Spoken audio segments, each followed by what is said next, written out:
கர்த்தருடைய பரிசுத்த நாமத்திற்கு துதியும் கனமும் உண்டாவதாக. இந்த நாளிலும் தேவனுடைய வார்த்தையை கேட்பதற்காக வந்திருக்கிற உங்கள் அனைவரையும் பிதாகுமாரன் பரிசுத்தாவின் நாமத்தினாலே வாழ்த்து வரவேற்கிறேன். இந்த நாளில் தியானத்திற்காக நாம் எடுத்துக்கொண்டதான வேத பகுதி யோவான் எழுதினதான சுவிசேஷ புஸ்தகம் 13வது அதிகாரம் 3 5 முடிய எடுத்தவர்கள் வாசிக்குமாறு கேட்டுக்கொள்கிறேன்.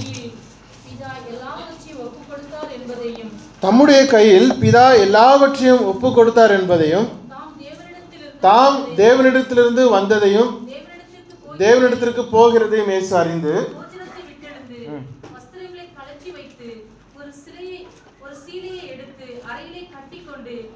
பாத்திரத்தில் தண்ணீர் வார்த்து சீசருடைய கால்களை கழுவவும் தாம் கட்டிக்கொண்டிருந்த சீலையினால் துடைக்கவும் தொடங்கினார். போஜனத்தை விட்டு எழுந்து வஸ்திரங்களை கழற்றி வைத்து ஒரு சீலையை எடுத்து அறையிலே கட்டிக்கொண்டு பின்பு பாத்திரத்தில் தண்ணீர் வார்த்து சீசருடைய கால்களை கழுவவும் தாம் கட்டிக்கொண்டிருந்த சீலையினால் துடைக்கவும் தொடங்கினார். யோவான் எழுதின சுவிசேஷம் 13வது அதிகாரம் 3 5 வசனங்கள் முடிய நாம் வாசிக்க கேட்டோம். வருத்தப்பட்டு பாரத்தை சுமக்கிறவர்களே, நீங்கள் எல்லோரும் என்னிடத்தில் வாருங்கள், நான் உங்களுக்கு இளைப்பாறுதலை தருவேன் அப்படின்னு சொல்ற ஒரு வசனத்தை லிட்ரலாக எழுதப்பட்டதை அப்படியே ஒரு மீனிங்காக நாம் எடுக்கிறோம் என்று சொன்னால் ஒரு நாளும் நாம் எடுப்பதல்ல. வருத்தப்பட்டு பாரத்தை சுமக்கிறவர்கள் இயேசு கிறிஸ்து கிட்ட வந்தால் அவங்களுக்கு நாங்கள் இளைப்பாறுதலை தருவேன் அப்படின்னு இயேசு கிறிஸ்து சொல்லியிருக்கிறாரு. அதனால யாரெல்லாம் பாரத்தை சுமந்துக்கிட்டு இருக்கிறீங்களோ அவங்கெல்லாம் பாரத்தை கொண்டு வந்து இயேசு கிட்ட கொண்டு வந்து வச்சிருங்க, அவர் இளைப்பாறுதலை உங்களுக்கு தருவார் அப்படின்னு லிட்ரலாக என்னைக்காவது நம்ம யோசிச்சிருக்கிறோமா? பாரம் அப்படிங்கிறது சரீரத்துக்கு மேலே சுமந்துக்கிற பாரத்தை சொல்லவில்லை. லிட்ரல் மீனிங் எப்பொழுதுமே எதற்கு எடுக்க வேண்டும், எதற்கு எடுப்பது அல்ல என்பதை அந்த அதிகாரத்தை நாம் வாசிக்கும் பொழுதுதான் அது சரியாக நாம் புலப்படும். இந்த இடத்துல நாம் பார்க்கிற வசனமும் அப்படிப்பட்ட ஒரு லிட்ரல் மீனிங்காக எடுப்பதற்கு இயேசு கிறிஸ்து இடம் கொடுக்காதபடிக்கு அவர்தாமே ஒரு வசனத்தை இது லிட்ரல் அல்ல என்று சொல்லி அவர் சொல்லுகிறதை நாம் பார்க்க முடியும். இதை வச்சுட்டு இன்னைக்கு எத்தனை பேர் என்னெல்லாம் பண்றாங்கன்னு நமக்கு தெரியும். ஒரு ஆடு மேய்க்கிறவர் காட்டிலே தன்னுடைய ஆடுகளை மேய்த்து கொண்டிருந்தார். மேய்ச்சிட்டு இருக்கும் பொழுது கவனிக்கிறார், ஒரு சிங்க குட்டி அந்த ஆடுகளோடு சேர்ந்து ஓடி விளையாண்டுட்டு இருந்துதான். இப்போ இவருக்கு ஒரு சந்தோஷம், ஆடுகளோட சிங்கக்குட்டி விளையாண்டுட்டு இருக்கு அப்படின்னு சொல்லி ரொம்ப நேரம் பார்க்க அந்த சிங்கத்துக்கு ரொம்ப சந்தோஷப்பட்ட சிங்கக்குட்டி ஆடுகளோட சேர்ந்து விளையாண்டு மறுபடியும் தாய்கிட்டே போகாம அது ஆடுகளோட உட்கார்ந்து அதனுடைய சாப்பாடை சாப்பிட்டு புல்லுகளை சாப்பிட்டு சிங்கக்குட்டியும் அதோட சேர்ந்து வளர ஆரம்பிச்சிருச்சோம். அந்த மெய்ப்பனுக்கு ரொம்ப சந்தோஷம். என்னன்னா, நம்ம இன்னும் அழகா ஒரு சிங்கக்குட்டியை ஒரு ஃப்ரீயாகவே நம்ம கிடைச்சிருச்சு, அதுவும் நம்ம இவ்வளோ அழகாக பழக்கிட்டோமே, ஆட்டோட சேர்ந்து சிங்கமும் வளருது அப்படின்னு சொல்லி சந்தோஷம் யாருக்கு? மெய்ப்பனுக்கு ரொம்ப சந்தோஷம். ஆனால் என்ன நடந்தது உண்மையில்? ஒரு சிங்கக்குட்டி வளர்ந்து சிங்கமாக மாறுறதை விட இப்போ என்னவாயிருச்சு அப்படின்னா அது ஆடாக மாறிட்டு இருக்கு. ஒரு சிங்கக்குட்டி வளர்ந்து சிங்கமாக வர வேண்டிய ஒரு சிங்கம் அது கடைசியாக என்னவாயிருச்சு? வேறொரு பக்கம் போய் ஆடுகளோட நட்பு நிமித்தமா, சூழ்நிலை நிமித்தமா, விளையாட்டு நமக்கு கிடைக்கிது, நல்ல ஃப்ரெண்ட்ஸ் இருக்கிறாங்க, ஓடி விளையாடுற இடம் இருக்கு, எந்த ஒரு ஆபத்தும் இல்லைன்னு சொல்லிட்டு ஆடுகளோட சேர்ந்து அது ஆடா வளர ஆரம்பிக்கிறது.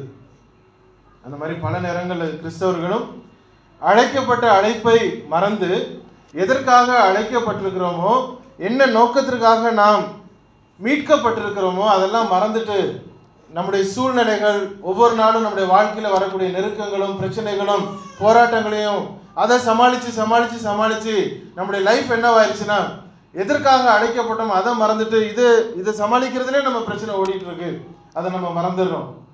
ஒரு சிங்கக்குட்டி சிங்கமாக வளர்றத மறந்து எப்படி சூழ்நிலையில மாறி போகிறதோ, நாம் எதற்காக அழைக்கப்பட்டோமோ, இயேசு கிறிஸ்து எதற்காக தம்முடைய சரீரத்தையும் தம்முடைய ரத்தத்தையும் நமக்காக கொடுத்திருந்தாரோ அதெல்லாம் மறந்து போயிட்டு நம்முடைய சூழ்நிலை சமாளிக்கிறதுலே நம்முடைய வாழ்க்கை ஓடி போகுதுன்னா நம்முடைய பரிதாபம் ரொம்ப மோசகரமாக இருக்கிறது. ஒரு வசனத்தை வாசிங்க. 1 யோவான் 2வது அதிகாரம் 28வது வசனம். 1 யோவான் 2:28. இப்படி இருக்க பிள்ளைகளே, அவர் வெளிப்படும் போது நாம் அவர் வருகையில் அவருக்கு முன்பாக வெட்கப்பட்டு போகாமல் தைரியம் உள்ளவர்களாக இருக்கும்படிக்கு அவர்களை என்ன பண்ணணும்? நிலைத்திருங்கள். இயேசு கிறிஸ்து வரும் பொழுது, அவர் வருகையிலே அவருக்கு முன்பாக நாம் நிற்கும் பொழுது, நம்முடைய அழைப்புக்கு ஏற்றபடி நாம் நின்றாலே ஒழிய அவருக்கு முன்னதாக நாம் வெட்கப்பட்டு போவோம். ஊர்ல இருந்து கிளம்பி நம்முடைய வீடெல்லாம் வித்துட்டு, தொழிலெல்லாம் மூடிட்டு, அதில் உள்ள காசெல்லாம் எடுத்துட்டு, ஒரு 4000 5000 ரியால் எடுத்துட்டு இந்த தேசத்துக்கு வந்து எப்படியாவது நான் பிசினஸ் பண்ணி படைக்கலாம் அப்படின்னு சொல்லி வந்த ஒரு மனுஷன் காசெல்லாம் விட்டுட்டு இங்க ஒரு 2-3 பேர் இருக்கக்கூடிய ஒரு சின்ன கம்பெனியில உழைப்பு கஷ்டப்பட்டு இருக்கக்கூடிய ஒரு நேரத்துல ஒரு சூழ்நிலை இருக்கிறாருன்னு வச்சுக்குவோம். அப்ப அவருடைய ஊர்ல இருக்கக்கூடிய ஒரு மனுஷன் இங்க வந்து அவரை பார்த்தாருன்னா இவர் அவர் முன்னாடி நிக்கிறதுக்கு எப்படி கூச்சப்படுவார். ஏன்னா என்ன செய்ய வேண்டும் என்று நினைத்து அவர் இந்த தேசத்துக்கு எல்லாவற்றையும் தொலைத்து இந்த இடத்துக்கு வந்தாரோ, ஆனால் இப்பொழுது அதை நிறைவேற்றாதபடிக்கு வேற ஒரு சூழ்நிலையில் இருக்கிறார் என்று சொன்னால் அது அவருக்கு மிகவும் பிரச்சனையை அல்லது அவமானத்தை கொண்டு வருகிறதா இருக்கிறது. இயேசு கிறிஸ்து எதற்காக நமக்கு ரட்சிப்பை கொடுத்தாரோ அந்த ரட்சிப்பிலே நாம் இல்லாதபடிக்கு இயேசு கிறிஸ்து வரும் பொழுது அவருடைய ரட்சிப்பை நான் பெற்றுக்கொண்டேன் என்று சொல்லி அவர் வரும் பொழுது அந்த ரட்சிப்போடு இல்லாமல் தொலைந்தவர்களாக இருக்கிறோம் என்று சொன்னால் அவருக்கு முன்னதாக நாம் வெட்கப்பட்டு போவோம். சொல்றாரு, இப்படி இருக்க பிள்ளைகளை அவர் வெளிப்படும் பொழுது, அவருடைய 2ஆம் வருகை வரும் பொழுது அவருக்கு முன்பாக நாம் வெட்கப்பட்டு போகாமல் தைரியம் உள்ளவர்களாக இருக்கும்படி அவர்களை நிலைத்திருக்க வேண்டும். அவர்களை நிலைத்து இருந்தாலே ஒழிய நமக்கு தைரியம் வராது. நாம் நிலைத்தே இல்லாத பட்சத்திலே நமக்கு செய்ய வேண்டிய செயல்பாடும் வராது, தைரியமும் வராது, நாம் அதை இழந்து போகிறோம். இன்னொரு வசனத்தை வாசிங்க. 1 தெசலோனிக்கேயர் 3வது அதிகாரம் 13வது வசனம்.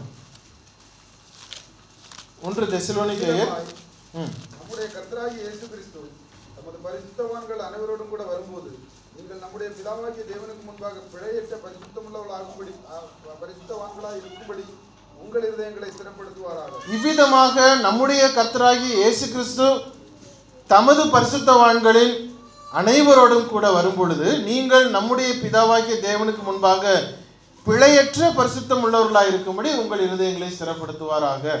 இயேசு கிறிஸ்து வருகிறது நிச்சயம். அவர் வரும் பொழுது நாம் எப்படி நிற்க போகிறோம்? பிழையற்ற பரிசுத்தவான்களாய் நிற்க வேண்டியது அவசியமா? பரிசுத்தவான்கள் அப்படின்னு அழைக்கப்பட்டிருக்கிறோம். ஆனால் பிழையற்ற பரிசுத்தவான்களாய் இயேசு கிறிஸ்துக்கு முன்னதாக நாம் தெரிந்தெடுக்கப்பட வேண்டும். அப்பொழுது நம்மை கொண்டு போய் பிதாவுக்கு முன்னதாக அவர் வைப்பதற்கு நாம் பாத்திரவான்களாய் இருக்க வேண்டும் என்று சொன்னால் நம்முடைய இருதயங்களை இயேசு கிறிஸ்து ஸ்திரப்படுத்தத்தக்கதாக நாம் தேவனுடைய சமூகத்தில் நம்மை ஒப்புக் கொடுக்க வேண்டும். நம்மை ரட்சிக்கப்பட வேண்டும் என்று சொல்லி நாம் ரட்சிக்கப்பட வேண்டும் என்று சொல்லி தேவன் இயேசு கிறிஸ்துவை நமக்கு அனுப்புகிறார். அந்த ரட்சிப்பை நாம் பெற்றுக்கொண்டு தேவனிடத்திலே கடந்து செல்வதற்கு இந்த பிரயாணமானது பிழையற்ற பரிசுத்த உள்ளவளாக நாம் கடந்து செல்லத்தக்கதாக இயேசு கிறிஸ்துடைய போதனையிலே நாம் நின்று கொண்டோம் இருந்தோம் என்று சொன்னால் கடைசியாக போகும் பொழுது நாம் வெட்கப்பட்டு போகாதபடிக்கு நாம் ஸ்திரப்பட்டவர்களாய் கான்பிடென்ட் உள்ளவர்களாக தைரியம் உள்ளவர்களாக நாம் தேவனுக்கு முன்னதாக நாம் நிற்கிறோமா? அப்ப இந்த பிரயாணம் சரியாக வரணும் அப்படின்னு சொன்னா என்னுடைய பிரயாண ஓட்டம் இயேசு கிறிஸ்துடைய பாதையிலே அவருடைய பிரமாணத்திலே அவருடைய கட்டளைகளிலே நான் கடந்து செல்ல வேண்டும். அவரிலே நான் நிலைத்திருக்க வேண்டும். அவரிலே நிலைத்திருக்கிறோம் என்று சொன்னால் அவர் சொல்லுகிறபடி நான் நடக்க வேண்டும் என்று சொல்லி 1 யோவான் 2வது அதிகாரம் 6வது வசனத்திலே சொல்லுகிறார். வாசிங்க. 1 யோவான் 2:6. சகோதரரே நான் 1 யோவான் 2:6 2:6 அவருக்குள் நிலைத்திருக்கிறேன் என்று சொல்லுகிறவன் அவர் நடந்தபடியே தானும் நடக்க வேண்டும். இயேசு கிறிஸ்துவுக்குள்ள நான் இருக்கிறேன் என்று சொல்லுகிறவன், கிறிஸ்து அவன் என்று சொல்லுகிறவன் கிறிஸ்துவை போல நான் நடக்க வேண்டும். நாய் வேஷம் போட்டா குலைச்சு தான் ஆகணும் அப்படின்னு சொல்லுவாங்க. நாய் வேஷம் போட்டு உரிமைட்டு இருக்க முடியாது. இப்ப கிறிஸ்தவன் அப்படின்னு சொன்னா கிறிஸ்துவை போல நடக்க வேண்டும். இயேசு கிறிஸ்துவுக்குள்ள நான் இருக்கிறேன் அப்படின்னு சொல்லுகிறவன் இயேசு கிறிஸ்துவை போல நடக்க வேண்டும். இப்ப இயேசு கிறிஸ்து என்னெல்லாம் பண்ணினார், எதையெல்லாம் அவர் செய்திருக்கிறார், எதையெல்லாம் அவர் செய்ய வேண்டும் என்று சொன்னார், அவருக்குள்ளே நான் எப்படி நிலைத்திருக்க வேண்டும், எதை அவர் பிரதானமாக அவர் நமக்கு கட்டளையிட்டு இருக்கிறார் என்று பார்க்கும் பொழுது அதிலே நாம் கீழ்ப்படிந்தோம் என்று சொன்னால் அவரிலே நாம் நிலைத்திருப்பதற்கும் அவர் நம்முடைய இருதயத்தை ஸ்திரப்படுத்துவதற்கும் நாம் அவர் வெளிப்படும் பொழுது தைரியம் உள்ளவர்களாக இருப்பதற்கும் அது பிரயோஜனமாக இருக்கும். என்ன 2 பிரதான கட்டளை அவர் சொன்னாரு? உங்களுடைய முழு இருதயத்தோடும் முழு ஆத்மாவோடும் முழு பலத்தோடும் தேவனை நாம் அன்பு கூற வேண்டும். அதற்கு இணையான இன்னொரு கற்பனை அவர் என்ன சொல்றாரு? வாசிங்க. மத்தேயு எழுதின சுவிசேஷ புத்தகம் 22வது அதிகாரம் 37 39. இயேசு அவனை நோக்கி, உன் தேவனாகிய கர்த்தரிடத்தில் உன் முழு இருதயத்தோடும் உன் முழு ஆத்துமாவோடும் உன் முழு மனதோடு அன்பு கூர்வாயாக, இது முதலாம் பிரதான கற்பனை. இதற்கு ஒப்பாயிருக்கிற இரண்டாம் கற்பனை என்னவென்றால், உன்னிடத்தில் நீ அன்பு கூறுவது போல பிறரிடத்தில் அன்பு கூறுவாயாக என்பதே. அதற்கு ஒப்பான இரண்டாம் கற்பனை, உன்னிடத்திலே நீ அன்பு கூறுவது போல பிறனிடத்திலும் அன்பு கூற வேண்டும். அதுக்கு ஒப்பான இணையான இன்னொரு கற்பனை. அப்போ தேவனிடத்தில் நாம் எவ்வளவுக்கு எவ்வளவு ஐக்கியமா இருக்கிறேன் என்று நாம் சொல்கிறோமோ, அவர்களை நிலைத்திருக்கிறேன் என்று நாம் சொல்கிறோமோ, இதனுடைய பிரதிபலன், இதனுடைய ரியாக்ஷன் நம்முடைய சகோதரர்கள், நம்முடைய கூட இருக்கிறவர்கள், நம்மோடு வாழ்க்கையை நடத்துகிறவர்கள், நம்மோடு வேலை செய்கிறவர்கள், நமக்கு எதிர் வீட்டுக்காரர்கள், நம்முடைய சமூகத்தில் இருக்கிறவர்கள் எல்லாரிடத்திலும் அது பிரதிபலனாய் வெளிப்படாத பட்சத்திலே தேவனிடத்திலும் நாம் அன்பு இல்லை என்பதை, இதுக்கு இணையான கற்பனைக்கு நாம் மீறுகிறவர்களாக இருக்கிறோம். 1 யோவான் 4வது அதிகாரம் 17வது வசனம் இப்படியாய் சொல்கிறது, நியாய தீர்ப்பு நாளிலே நமக்கு தைரியம் உண்டாய் இருக்கத்தக்கதாக அன்பு நம்மிடத்திலே பூரணப்படுகிறது. நியாயப்பிரமாணத்திலே நியாய தீர்ப்பு நாளிலே நமக்கு தைரியமாய் நாம் இருக்கணும் அப்படின்னு சொன்னா அன்பு நம்மிடத்தில் பூரணப்படுமா? நாம் அன்புள்ளவர்களாக, அன்பிலே பூரணம் உள்ளவர்களாக இருக்கிறோம் என்று சொன்னால் நியாய தீர்ப்பு நாளிலே தைரியமா நாம நிற்க முடியுமா? ஆண்டவர் நமக்கு விரோதமாக எதை கொண்டு வந்தாலும் இந்த பேலன்ஸ் எனக்கு அதிகமா இருக்கு, நான் பூரணமா அன்புல இருக்கிறேன், ஆகவே எனக்கு எப்பேற்பட்ட காரியமா இருந்தாலும் ஒருவன் தப்பி போன மார்க்கத்தினின்று விலக்கி கொண்டுகிறவனை, தேவனுடைய சமூகத்தில் கொண்டு வருவனை திரளான பாவங்களை மூடுகிறான் என்று சொல்லி நாம் பார்க்கிறோம். அவனை ரட்சிப்புக்குள்ளாக கொண்டு வருகிறது மாத்திரமல்ல, அவனிடத்திலே நாம் சொல்லுகிற சுவிசேஷங்கள் கர்த்தருடைய சமூகத்தில் அவனை கொண்டு வருகிறது மாத்திரமல்ல, அவனுடைய திரளான பாவங்களும் நம்முடைய திரளான பாவங்கள் எந்த பாவம் இந்த இடத்துல சொல்லப்படவில்லை. யாக்கோபுடைய கடைசி புத்தகம் நினைக்கிறேன், வசனத்தை வாசிங்க.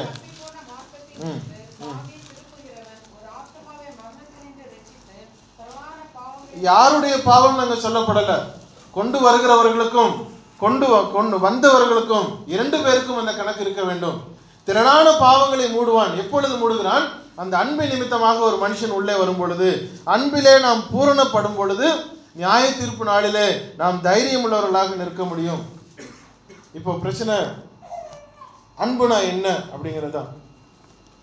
வாட் இஸ் லவ் அப்படின்னு சொன்னா உடனே நமக்கு பலவிதமான ஆன்சர்ஸ் அதில் வரும். அன்பு என்ன அப்படின்னா என்ன நம்ம சொல்லுவோம்? எப்படிப்பட்ட அன்பை நாம் வெளிப்படுத்துவோம்? ஒருத்தர் பேசும்பொழுது அவங்களுடைய வேண்டுதல், அவங்களுடைய தேவைகளை நம்ம செய்கிறது அன்பா? அல்லது அவர்களுக்கு இணையா எப்பொழுதுமே கூடவே உட்கார்ந்து எல்லாவற்றும் அவர்களுக்கு தேவையான காரியங்கள் நல்ல அன்பா பேசி அன்பா பழகி அவங்களுடைய தேவைகளை சந்திப்பது நம்முடைய அன்பா? நமக்கு அந்த லெவலில் தான் நம்ம எப்பொழுதுமே ஆக்ட் பண்ணிக்கிட்டு இருக்கிறோம். ஆனால் இயேசு கிறிஸ்துவின் அன்பு வேற மாதிரி இருக்கிறது. அவரிலே நிலைத்திருக்கிறேன் என்று சொல்லுகிறவன் அவர் செய்தபடி தானும் செய்ய வேண்டும். இப்போ இயேசு கிறிஸ்துவின் அன்பு எப்படிப்பட்ட அன்பா இருந்தது? அவருடைய அன்பு தனக்கு விரோதமாய் பேசினவர்களிடத்திலே இருந்தது, தம்மை குத்தினவர்களிடத்திலே அவருடைய அன்பு இருந்தது, தம்மை வசைப்பாடினவர்களிடத்திலே அவருடைய அன்பு இருந்தது, யாரெல்லாம் இவர் வேண்டாம் என்று சொல்லி தவறாக பேசினார்களோ, இவர் பிசாசுக்கு தலைவர் என்று சொன்னார்களோ அவர்களிடத்திலே அன்பு இருந்தது. நம்முடைய அன்பு எப்படி இருக்கிறது? நம்மிடத்துல அன்பா இருக்கிறவர்களிடத்துல நம்ம அன்பு இருக்கா? இல்லை நம்மை தவறாய் பேசுகிறவர்களிடத்துல நம்முடைய அன்பு இருக்கா? நமக்கு எதிராய் வேலை செய்கிறவர்களிடத்துல நம்முடைய அன்பு இருக்கிறதா? நாம் வேண்டாம் என்று சொல்லி எல்லா விதத்திலும் நமக்கு எதிரடியாக வேலை செய்தவர்களிடத்தில் நம்முடைய அன்பு இருக்கிறதா? அல்லது நம்மிடத்துல நம்மை பார்த்து குத்தினவர்களிடத்துல நம்முடைய அன்பு இருக்கிறதா அப்படின்னு சொன்னா அந்த லெவலுக்கு நாம பிராக்டிக்கலாக போறது இன்னமும் வளர்ந்து கொண்டே தான் நாம் இருக்கிறோம். நம்மிடத்துல யார் அன்பாய் பேசுகிறார்களோ அவரிடத்துல நம்ம அன்பை காட்டுகிறோம். பேசிட்டு இருக்கும்போது மறந்து போய் போனை கட் பண்ணிட்டா கூட அடுத்த தடவை அவங்க பேசுறதுக்கு நமக்கு பயப்படுறாங்க, முகத்திலே மூடிட்டாங்க அவங்க. அன்பு அப்படிங்கிறது கிறிஸ்தவனுக்கு நம்மோடு கூட இருக்கிறவர்களிடத்துல மாத்திரமல்ல, நமக்கு எதிராக இருக்கிறவர்களிடத்துல வர வேண்டியது அவசியமா இருக்கிறது. அதனாலதான் இந்த சப்ஜெக்ட் நாம் எடுத்தோம். எப்படிப்பட்ட ஒரு பேக்ரவுண்டை இயேசு கிறிஸ்து அதை காண்பித்தார் என்று சொல்லி, அதுல வெறும் காலை கழுவி கொண்டு இருக்க வேண்டும். இயேசு கிறிஸ்து நான் கால் கழுவுனேன், நீங்களும் எல்லாரும் காலையும் கழுவணும்னு சொல்லியிருக்கிறாரு, அதனால வாங்க சபையார் எல்லாரும் உட்காந்து ஆளுக்கு ஒருத்தருக்கு காலை கழுவிட்டு தான் நீங்க இந்த காரியத்தை செய்யணும் அப்படின்னு கடைபிடிக்கக்கூடிய சபைகள் உண்டு. ஆனால் இயேசு கிறிஸ்து ரொம்ப அழகா அந்த வசனத்துல மிக தெளிவா சொன்னார். அதை லிட்ரல் மீனிங்கை நம்ம எடுத்துக்கிட்டு சத்தியத்தை மாறி கொண்டு போகக்கூடிய ஜனம். பிலிப்பியர் 2வது அதிகாரம் 5வது வசனத்தில் சொல்கிறார், கிறிஸ்துவனுடைய சிந்தையே உங்களிலும் இருக்க கடவுது. இயேசு கிறிஸ்துடைய சிந்தை நம்மளிலே இருக்க வேண்டுமாம். அவர் எப்படிப்பட்ட சிந்தை, எந்த சூழ்நிலையிலே அவர் அன்பு கூர்ந்தார், எப்படிப்பட்ட நேரங்களிலே அவர் அன்பு கூர்ந்தார், எந்த விளைவுகளிலே அவர் அன்பு கூர்ந்தார் என்கிறது பார்க்க வேண்டிய நம்முடைய கட்டாயம். இப்போ நம்முடைய சப்ஜெக்ட் வருவோம். யோவான் சுவிசேஷம் 13வது அதிகாரம் 3வது வசனத்தை வாசிங்க. நம்முடைய கையில் பிதா எல்லாவற்றையும் ஒப்புக்கொடுத்தார் என்பதையும், தாம் தேவனிடத்திலிருந்து வந்ததையும் தேவனிடத்திற்கு போகிறதையும் இயேசு அறிந்து போஜனத்தை விட்டு எழுந்து. எப்படிப்பட்ட ஒரு பேக்ரவுண்ட் பாருங்க. தம்முடைய கையில் பிதா எல்லாவற்றையும் ஒப்பு கொடுத்தார் என்பதையும், தாம் தேவனிடத்திலிருந்து வந்ததையும் தேவனிடத்திற்கு போகிறதையும் இயேசு அறிந்து. அந்த நேரத்தில் அவர் அறிந்தவர் அல்ல, அதை உணர்ந்தவர். அந்த நேரத்தில் மறுபடியும் அவருக்கு ஒரு யோசனை, நான் இப்போ போக வேண்டிய கட்டம் எனக்கு வந்துவிட்டது, என்னுடைய மிஷன் முடிய போகிற ஒரு ஸ்டேஜ் வந்துடுது, நான் மகிமைப்பட வேண்டிய ஒரு நேரம் வந்திருக்கிறது, நான் உயர்த்தப்பட வேண்டிய ஒரு நேரம் வருகிறது, என்னுடைய ஜீவனுடைய நாட்கள் எதற்காக தேவன் என்னை அனுப்பினாரோ அந்த வேலை முடிய போகிறது என்று சொல்லி அறிந்து இயேசு செய்த முதல் காரியம் போஜனத்தை விட்டு எழுந்து வெளியே வருகிறார்.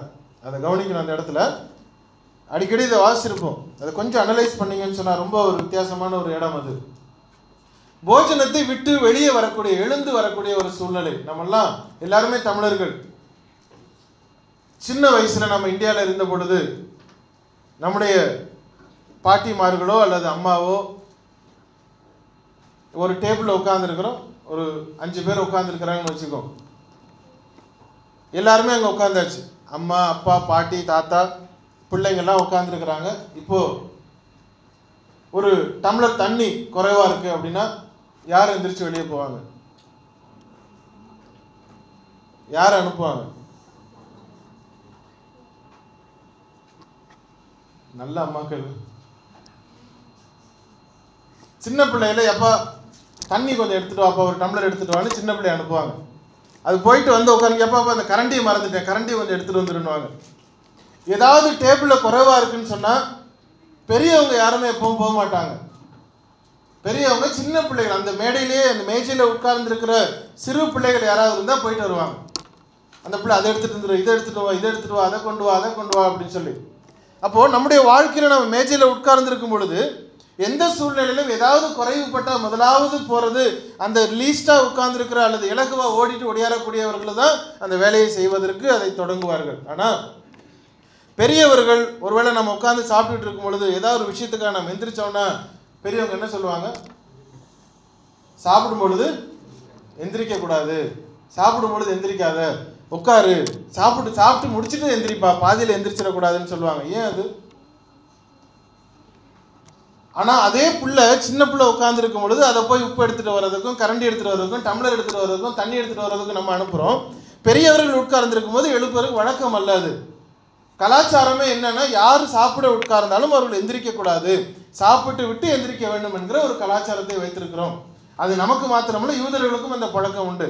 இப்போ போஜனத்திலே உட்கார்ந்திருக்கிற ஒரு இயேசு கிறிஸ்து, இந்த இயேசு கிறிஸ்துவுக்காகத்தான் அந்த போஜனம் அங்கு கொடுக்கப்படுகிறது.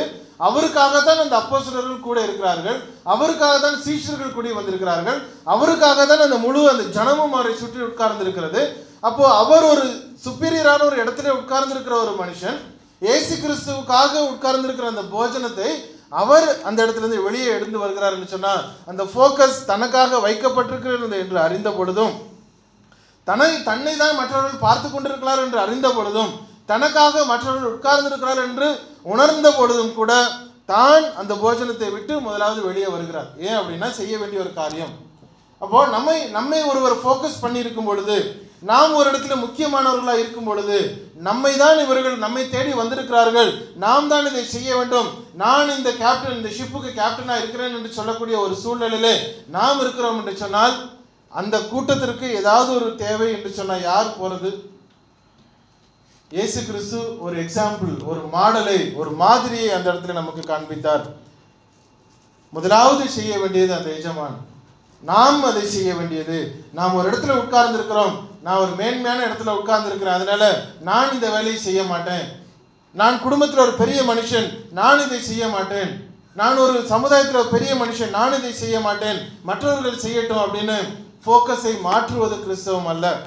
அதை முன்னதாக சென்று முன் உதாரணமாக நான் இருக்க வேண்டும் என்பதை இயேசு கிறிஸ்து முதலாவது ஸ்டெப்பாக அதை காண்பித்து ஒரு மாதிரியை வைத்தார். அது போஜனமா இருந்தாலும் சரி, முக்கியமான இடமா இருந்தாலும் சரி, தனக்கென்று கூட்டம் கூடியிருந்தாலும் சரி, இயேசு கிறிஸ்து முதலாவது தான் எழுந்து அந்த ஒரு வேலையை செய்ததற்கு உதாரணமாக அதை வைத்தார். இரண்டாவதாக செய்த காரியத்தை பாருங்க. போஜனத்தை விட்டு எழுந்து வஸ்திரங்களை கழற்றி வைத்து ஒரு சீலை எடுக்கிறார். போஜனத்தை விட்டு எழுந்தது மாத்திரமல்ல, தன்னுடைய வஸ்திரத்தை கழட்டி வைக்கிறார். நினைச்சு பாருங்க, ஒருவேளை அந்த டேபிள்ல கோட்டு சூட்டெல்லாம் போட்டுட்டு எல்லாரும் உட்கார்ந்து இருக்கிறோம், அந்த நேரத்தில் டக்குன்னு அந்த கேப்டன் எந்திருக்கிறாரு, வெளியே வந்துட்டு கோட்டையும் சட்டையும் கழட்டி வச்சுட்டு சைடில் இருக்கிற துண்டை எடுத்து இடுப்புல கட்டிட்டு ஒரு வாளி எடுத்து தண்ணி எடுத்தாருன்னு சொன்ன என்ன நடக்கும்? எல்லாரும் எந்திரிச்சிருவாங்க உடனே. சார் சார் சார் என்ன பண்றீங்க? ஏன் கோட்டை கலட்டுறீங்க? ஏன் சட்டையை கலட்டுறீங்க?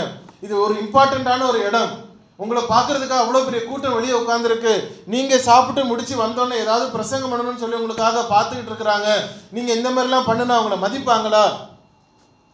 நம்ம என்ன பண்ணுவோம்? அப்படி ஒரு சூழல் உட்காந்துருக்கோன்னா ஷர்ட் அயன் பண்றது கூட கலைஞ்சிராம அப்படியே போயிட்டு அணுகாம திரும்பி வர்ற கலாச்சாரம் மனசுல நமக்கு இருக்கு. ஏன் அப்படின்னா, நம்மை மற்றவர்கள் பார்த்து கொண்டிருக்கிறார்கள். இயேசு கிறிஸ்து நினைச்சிருக்கிறாருன்னா சொல்லியிருக்கலாம், ஒரு மாஸ்டர் டீச்சர், தேவனுடைய குமாரன், அவரை சுற்றி இவ்வளவு பெரிய ஜனம் கூடி வந்திருக்கிறது, அவருக்காக போஜனம் அங்கு வைக்கப்படுகிறது, மேஜையை விட்டு அவர் எழுந்தது மாத்திரமல்ல, நான் போயிட்டு இவங்களுக்கெல்லாம் காலெல்லாம் கழுவுனா, நான் போய் இந்த துணியை இடுப்புல கட்டிட்டு இவங்களுடைய தண்ணி எடுத்து ஒவ்வொரு காலையும் நான் தொடச்சேன்னா என்னத்துக்கு ஆகும்? ஜனங்கள் மறுபடியும் நான் போதனை பண்ண இவங்க கேட்பாங்களா, இல்லை நம்மளை மதிப்பாங்களா, அவங்க நான் சொல்றதை தான் இவங்க செய்வாங்களான்னு அவர் நினைக்கவே இல்லை. ஒரு நாளும் அந்த ஒரு மரியாதையை அவர் மற்றவர்களிடத்தில் எதிர்பார்க்காதபடிக்கு தான் முதலாவதாக முன் வந்து மேஜையை விட்டு எழுந்தவர்களாக வெளியரங்கமாக அதை செய்கிறார். வேகமா போயிட்டு சத்தம் இல்லாம யாருக்காவது உங்களுக்கு காலில் பிரச்சனை இருக்கான்னு கேட்டுட்டு வேகமா வந்து உட்கார்ந்துடல. எல்லாரும் பார்க்கணும், பார்த்தாலும் எனக்கு கவலை இல்லை, செய்ய வேண்டிய காரியத்தை நேர்த்தியாய் செய்ய வேண்டும், மரியாதை என்ற ஒரு காரியத்தை வைத்து நாம் எந்த விஷயத்திலும் விட்டு கொடுத்து விடக்கூடாது. செய்ய வேண்டிய காரியத்தை சரியாக செய்கிறார். சீலையை எடுத்து அவருடைய வஸ்திரங்களை கலற்றி வைத்து அங்க இருக்கிற ஒரு சீலையை எடுத்து இடுப்புல கட்டி கொள்கிறார். அப்போ பார்வைக்கு என்ன, அவர் எஜமான் அல்ல, ஒரு வேலைக்காரனாக அதை செய்ய வேண்டியதை சரியாக அவர் செய்யக்கூடிய காரியம், தனக்கு என்று ஒரு உதாரணத்தை, ஒரு மாதிரியை அந்த இடத்துல ஜனங்களுக்கு ஏற்படுத்தி வைத்தார். சீஷர்கள் அதை கவனிக்கிறாங்க. போஜனத்தை விட்டு எழுந்தது ஒரு பெரிய ஒரு இம்பார்ட்டன்ட் ஒரு ரிமார்க். இரண்டாவது, எழுந்தது மாத்திரமல்ல, அவர் சட்டையை கலட்டி வைக்கிறாரு. ஒரு வேலைக்காரன் செய்ய வேண்டிய ஒரு காரியத்தை இடுப்புல துணியை கட்டி வைத்துக் கொண்டு ஒரு வேலைக்காரனை போல நிற்கிறாரு, எல்லாரும் கவனிச்சுட்டு இருக்கிறாங்க. அவர் இது நான் மாதிரியை உங்களுக்கு காண்பிக்கிறேன்னு சொன்னாரு. மூன்றாவது அவர் செய்த காரியம் என்ன? சீஷருடைய கால்களை அந்த ஒரு பின்பு பாத்திரத்திலே தண்ணீர் வார்த்து சீஷருடைய கால்களை கழுவ ஆரம்பிக்கிறார். இந்த சீஷருடைய கால்கள் அல்லது கால்களை கழுவுவது அப்படிங்கிறது புதுசான ஒரு செயல்பாடு அல்ல. இது இயேசு கிறிஸ்து செய்தார் அப்படிங்கிறதுனால நாம படிச்சுட்டு இருக்கிறோம்.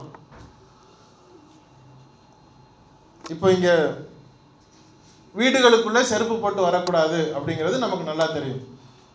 ஆனா நம்ம வீடுகள் எல்லார் வீட்லயும் செருப்பு போட்டு தான் நடக்கும். ஏன் அப்படி?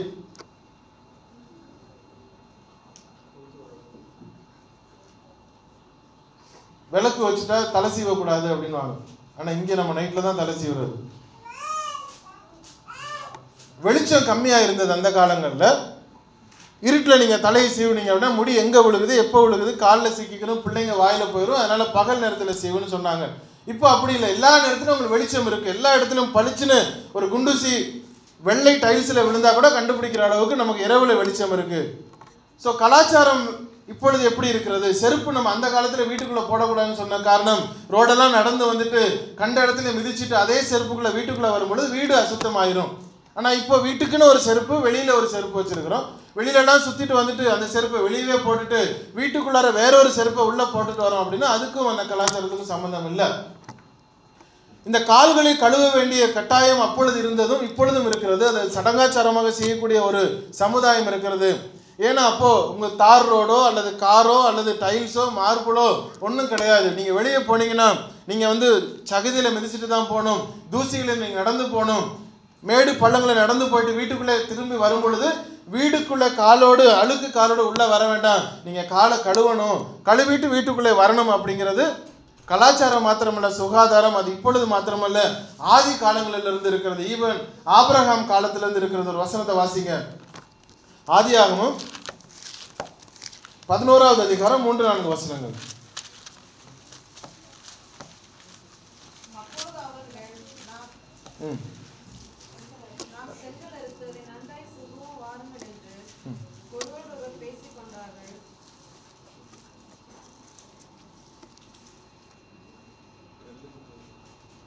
18 மன்னிக்கணும், 18:3-4. ஆண்டவரே, உம்முடைய கண்களில் எனக்கு கிருபை கிடைத்ததானால் நீர் உமது அடியானை விட்டு கடந்து போக வேண்டாம். கொஞ்சம் தண்ணீர் கொண்டு வரட்டும். உங்கள் கால்களை கழுவி மரத்தடியில் சாய்ந்து கொண்டிருங்கள். கொஞ்சம் தண்ணீர் கொண்டு வரட்டும், மரத்தடியில நீங்கள் கால்களை கழுவிவிட்டு மரத்தடியிலே சாய்ந்து கொள்ளுங்கள் சொல்றாரு. ஆபிரகாம் சொன்ன வார்த்தை, உம்முடைய கண்களில் எனக்கு கிருபை கிடைத்ததனால் நீர் உமது அடியனை விட்டு கடந்து போக வேண்டாம், கொஞ்சம் வெயிட் பண்ணுங்க, நான் தண்ணி கொண்டு வரேன், காலை கழுவிட்டு நீங்க அதை கொஞ்சம் ரெஸ்ட் எடுங்க அப்படின்னு சொல்லக்கூடிய ஒரு அந்த காலத்திலிருந்தே இந்த ஒரு காரியம். இன்னொரு விஷயம், அபிகாயில் என்கிற பெண் தாவீதினுடைய சோல்ஜர்ஸ் வீரர்களை பார்த்து சொன்ன ஒரு சம்பவமும் அந்த இடத்துல இருக்கிறது. வாசிங்க 1 சாமுவேல் 25வது அதிகாரம் 41வது வசனம். அவள் எழுந்திருந்து தரைவிட்டு முகங்குனிந்து, இதோ நான் என் ஆண்டவருடைய ஊழியக்காரரின் கால்களை கழுவத்தக்க பணிவிடைக்காரியாகிய அவருடைய அடியாள் என்றாள். ஒரு தாவீதினுடைய மனைவியாய் ஆக போகிற ஒரு பெண், அவள் சொல்றா பாருங்க, நான் தண்ணீரை கொண்டு வரேன், தரை மட்டும் குனிந்து இதோ என் ஆண்டவனுடைய ஊழியக்காரரின் கால்களை கழுவத்தக்க பணிவிடைக்காரியாகிய அவருடைய அடியாள். இப்ப தண்ணீரை கொண்டு வந்து ஒருவருடைய கால்களை கழுவுவது ஒரு சடங்காச்சாரம் அல்ல, அவர்களுக்கு அந்த காலத்தில் அது அவசியமா இருந்தது. கால்களை கழுவ வேண்டியது ஒரு அவசியம். இல்லைன்னா அவங்க ஊரெல்லாம் நடந்துட்டு வீட்டுக்குள்ள வரும் பொழுது அது அசுத்தங்களை கொண்டு வருகிறதா இருக்கிறது. இயேசு கிறிஸ்துவும் இந்த இடத்துல ஒரு சம்பவத்தை காண்பிக்கிறார். அவர் போஜனத்தை விட்டு எழுந்து தன்னுடைய வஸ்திரங்களை கழற்றி சீலையை இடுப்பிலே கட்டிவிட்டு ஒரு பாத்திரத்தில் தண்ணீர் எடுத்து அவருடைய கால்களை கழுவ ஆரம்பிக்கிறார். முதலாவது போஜனத்தை விட்டு எழுந்தது ஒரு எக்ஸாம்பிள், ஒரு மாதிரி. தன்னுடைய ட்ரெஸ்ஸை கழட்டி வச்சுட்டு இடுப்பிலே கட்டின துண்டுக்காக ஒரு மாதிரி அவர் காண்பிக்கிறார். மூன்றாவதாக தண்ணீரை வார்த்து அவருடைய கால்களை கழுவுகிற ஒரு மாதிரியும் அவர் அந்த இடத்துல காண்பிக்கிறார். ஒரு ஹம்பிள்னஸை அந்த இடத்துல கொண்டு வர வேண்டும். ஏன் அந்த காரியத்தை செய்ய வேண்டிய அவசியம் ஏற்பட்டது? அந்த ஹம்பிள்னஸை காண்பிக்க வேண்டிய அவசியம் ஏன் அந்த இடத்துல ஏற்பட்டது? அந்த வசனத்துக்கு தொடர்ந்து வாசிக்கலாம். யோவான் 13வது அதிகாரம் 3-6வது வசனம். அவன் சீமோன் பேதுருவினிடத்தில் வந்தபோது அவன் அவரை நோக்கி, ஆண்டவரே, நீர் என் கால்களை கழுவலாமா என்றான். இயேசு அவனுக்கு பிரதித்திரமாக, நான் செய்கிறது இன்னதென்று இப்பொழுது நீ அறியாய், இனிமேல் அறிவாய் என்றார். 15வது வசனம் வாசிங்க சிஸ்டர். 15. நான் உங்களுக்கு செய்தது போல நீங்களும் செய்யும்படி. என்ன காண்பிச்சார்? மாதிரினா என்னது? ஒரு எக்ஸாம்பிள், ஒரு மாதிரியை நான் உங்களுக்கு காண்பித்தேன். ஏன் இந்த மாதிரியை காண்பிக்க வேண்டும்? மேலே சொல்றாரு, ஆண்டவரும் போதகருமாகிய நானே உங்கள் கால்களை கழுவுவது உண்டானால் நீங்களும் ஒருவருடைய கால்களை ஒருவர் கழுவ கடவீர்கள் அப்படின்னு சொன்ன உடனே அதோட நின்றுச்சு. ஆண்டவரை சொல்லியிருக்கிறாரு, அதனால நம்ம எல்லாரும் காலை கழுவணும், இன்னையிலேருந்து ஸ்டார்ட் பண்ணுங்க. அதுக்கு அடுத்த வசனத்தை வாசிக்கிறது இல்லை. அவர் என்ன சொல்றாரு? நான் உங்களுக்கு செய்தது போல நீங்களும் செய்யும்படி உங்களுக்கு மாதிரியை காண்பித்தேன். ஏன் இந்த மாதிரி அவசியப்பட்டது? எதற்காக இந்த எக்ஸாம்பிள் அவசியப்பட்டது? ஏன் அப்படின்னு சொன்னா, இந்த சம்பவத்திலே தொடக்கத்திலிருந்து முடிவு வரைக்கும் நடந்த ஒரு சம்பவத்தில் நடுவில் ஒரு சீன் இருக்கிறது. அந்த சீன் யோவான் எழுதாதது. யோவான் அதற்கு இம்பார்ட்டன்ஸ் கொடுக்கல, ஆனால் லூக்கா அதற்கு இம்பார்ட்டன்ஸ் கொடுத்தாரு. லூக்கா 22வது அதிகாரம் 24-26.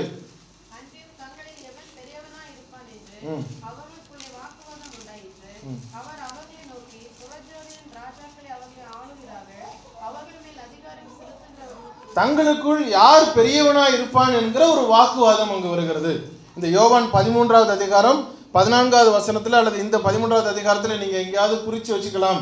லூக்கா எழுதின சுவிசேஷம் 22வது அதிகாரத்தினுடைய சம்பவமும் இதையும் நாம மிக்ஸ் பண்ணி பார்க்க வேண்டியது. ஏன்னா இங்க நடந்ததும் அங்கே சொல்லப்பட்டது ரெண்டும் ஒரே சீக்வன்ஸ் நடந்த ஒரு சம்பவம். யார் பெரியவன் என்கிற ஒரு பேச்சு அங்க வந்தது. அப்பதான் இயேசு கிறிஸ்து சொன்னாரு, நீயோ நானோ பெருசு நினைக்காத, யார் பெரியவன் நினைக்கிறியோ நாங்க எந்திரிச்சு நானே உங்களுடைய கால்களை கழுவுறேன், இப்போ யார் பெரியவன் நீங்க என்ன சொல்ல போறீங்க? யார் பெரியவன் என்கிற பேச்சு வந்ததுன்னு சொன்னா, முதலாவது பெரியவன் என்று யார் சொல்கிறானோ அவர்கள் மற்றவர்களுடைய கால்களை கழுவ கடவீர்கள். இது மாதிரியை நான் உங்களுக்கு காண்பிக்கிறேன். மார்க்கு எழுதின சுவிசேஷ புத்தகம் 9வது அதிகாரம் 33-37 கூட பார்க்கும் பொழுது இப்படிப்பட்ட ஒரு சம்பவம் அங்கு நடக்கிறது. அதற்கும் இயேசு கிறிஸ்து ஒரு ஆப்ஜெக்ட் லெசனை அவர் கொடுக்கிறார். வாசிங்க. அவர் கப்பர்நகூமுக்கு வந்து வீட்டிலே இருக்கும்போது அவர்களை நோக்கி, நீங்கள் வழியிலே எதை குறித்து உங்களுக்குள்ளே தர்க்கம் பண்ணினீர்கள் என்று கேட்டார். அதற்கு அவர்கள் பேசாமல் இருந்தார்கள். ஏனெனில் அவர்கள் தங்களுக்குள்ளே எவன் பெரியவன் என்று சொல்லி அவர்கள் தர்க்கம் பண்ணி கொண்டிருக்கிறார்கள். கிறிஸ்துவுக்கு பின்னாடி தான் போய்கிட்டு இருக்கிறாங்க, ஆனா கிறிஸ்துவுக்குள் நிலைத்திருக்கவில்லை. இயேசு கிறிஸ்துவுக்கு பின்னாடிதாக தான் போய் அவருடைய போதனைகளை கேட்டு பகலும் இரவும் அவரோடு கூட தான் இருக்கிறாங்க.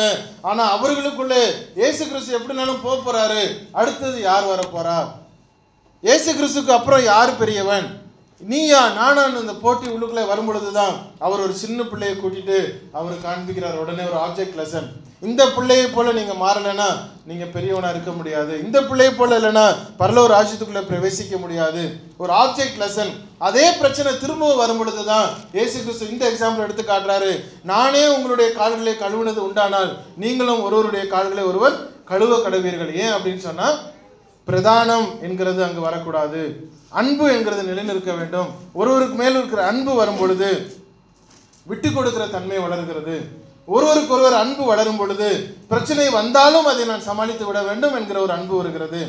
எனக்கு விரோதமாக எவ்வளவு பேசினாலும் சரி நான் அதை விட்டு போகிறேன். ஏனென்றால் இயேசு கிறிஸ்து நான் பாவியா இருந்த பொழுதே அவர் எனக்காக மரித்திருக்கிறார். நான் பாவியா இருந்த பொழுதே அவர் எனக்காக மரித்த பொழுது அதற்கு நான் கட்டுப்பட்டிருக்கிறேன். நான் எவ்வளவு பிரச்சனை வந்திருந்தாலும் சரி நான் கீழ்ப்படிய வேண்டும். அந்த அன்பிலே நான் நிலைக்கிறோம் என்று சொன்னால் இயேசு கிறிஸ்து வரும் பொழுது நாம் வெட்கப்பட்டு போகாமல் இருப்போம். ஒரு வசனத்தை வாசித்து முடிக்கலாம். 1 பேதுரு 5வது அதிகாரம் 5-6 வசனங்கள்.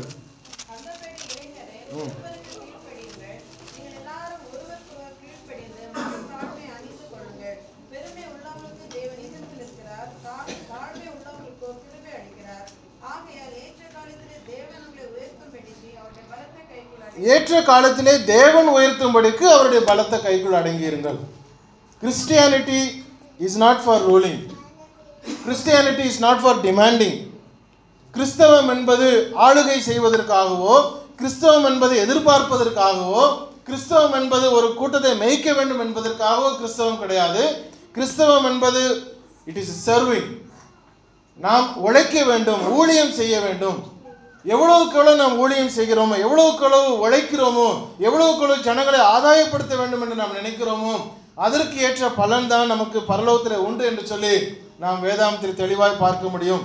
ஒவ்வொரு முறையும் இயேசு கிறிஸ்து ஒரு மாதிரியை காண்பிக்கிறார். இயேசு கிறிஸ்துவை போல நான் வாழ வேண்டும், அவருக்குள் இருக்கிறேன் என்று நான் சொல்லுறேன் என்று சொன்னால் அவருக்குள் அவர் செய்தபடியே நாமும் செய்ய வேண்டும். தேவன் தாமே இந்த வார்த்தைகளை ஆசீர்வதிப்பாராக. யாரும் எழுந்து நின்று கண்களை மூடி நாம் ஜெபிப்போம்.